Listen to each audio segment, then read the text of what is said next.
আমাদের বিয়েটা দ্রুত পড়ান। আপনারা যে বিয়ে করবেন সাক্ষী কোথায়? আচ্ছা ঠিক আছে, আপনি আমাকে একটু সময় দেন, আমি একজন সাক্ষী নিয়ে আসতেছি। তুমি তো বসো না, একজন সাক্ষী নিয়ে আস। তাতেই আসবা। মা শোনো, বিয়ে শাদী হইতেছে সারা জীবনের ব্যাপার।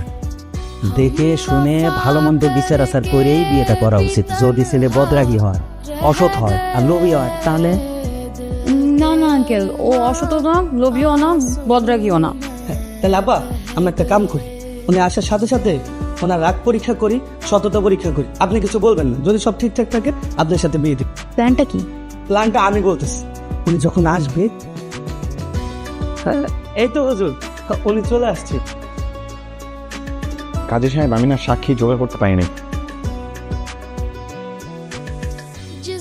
কাজী সাহেব, আপনার অ্যাসিস্ট্যান্টের কি মাথা সমস্যা? ওইটা কি করলো? না না, ওর কোনো সমস্যা নেই। আচ্ছা তুমি যাও ওয়াশরুমে, যে এটা একটু ক্লিন করে আসো, যাও।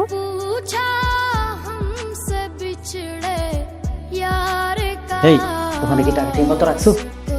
আমি ঠিকঠাক বাথরুমের মধ্যে টাকা রাইখেছি।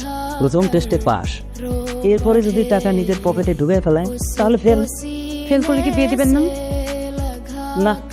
আচ্ছা, আপনার কি মনে হয় টাকাটা নিয়ে নিবে? নিতেও পারে, বাপ মা নাই তো। তোর মামার বিজনেস আছে।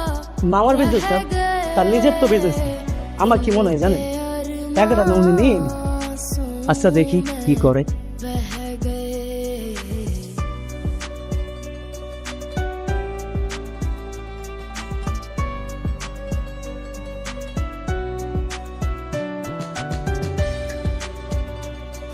এখনই আমরা প্রমাণ করে দিতেছি ঠিক আসলে বাটপার নাকি ভালো মানুষ।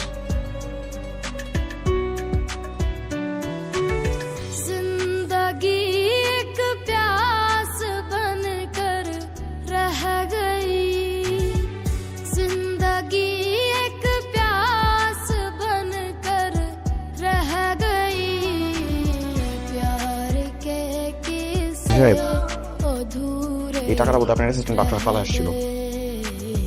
प्यार के किस्से বাহ, তবে তো পরীক্ষার পাস। তোমার সাক্ষী আমরাই ম্যানেজ করবো। তোমার বিয়ে এখানেই হবে।